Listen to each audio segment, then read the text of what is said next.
Turning your engine 1X333.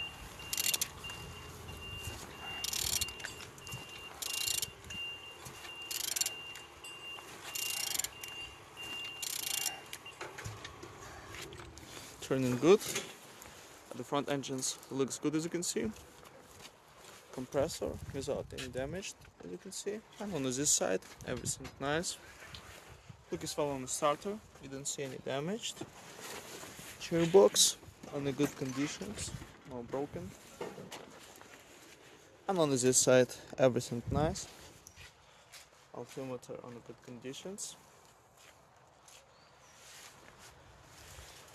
On the top, all connectors and injectors without any damage.